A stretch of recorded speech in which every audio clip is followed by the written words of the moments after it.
வணக்கம். நேற்று ஒரு விபத்து நடந்திருக்கு. அந்த விபத்தில் ஒருத்தர் இறந்துருக்காரு. எதனாலனா கார் ஒருத்தர் டோர் ஓப்பன் பண்ணியிருக்காரு. அந்த டோர் ஓப்பன் பண்ணோன்னே அந்த டோரில் இடித்து ஒருத்தர் கீழே விழுந்து பின்னாடி லாரி அவர் மேலே ஏறி அவர் இறந்துருக்காரு. சரிங்களா? எதுக்காக இந்த வீடியோ போடுறேன்னா, நீங்கள் கார் ஒரு இடத்துல நிறுத்துறீங்கன்னா, டோர் ஓப்பன் பண்ண போகிறீங்கன்னா, பின்னாடி ஏதாவது வண்டி வருதா, யாராவது வராங்களான்னு பார்த்துட்டு அந்த டோர் ஓப்பன் பண்ணுங்கள். சரிங்களா? நீங்கள் டக்குன்னு அந்த டோர் ஓப்பன் பண்ணிவிட்டு ஏதாவது கடைக்கு போகணும்னு நினைப்பீங்க. சரிங்களா? ஏதாவது ஹோட்டலில் சாப்பிட்ணும், தண்ணி பாட்டில் வாங்கணும், இல்லை ஃபோன் வந்திருக்கும். அந்த மாதிரி இருந்தால் கூட சரி, ஒரு 2 மினிட்ஸ் வெயிட் பண்ணிவிட்டு பின்னாடி ஏதாவது வண்டி வருதான்னு பார்த்துட்டு நீங்கள் அந்த டோர் ஓப்பன் பண்ணுங்கள். ஏன்னா உங்களால் மற்றவங்க உயிர் போகக்கூடாது. அதனால தான். சரிங்களா?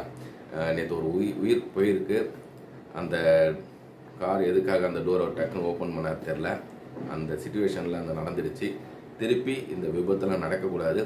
அது உங்கள் கையில் தான் இருக்குது. ரொம்ப கேர்ஃபுல்லாக இருங்க. வணக்கம்.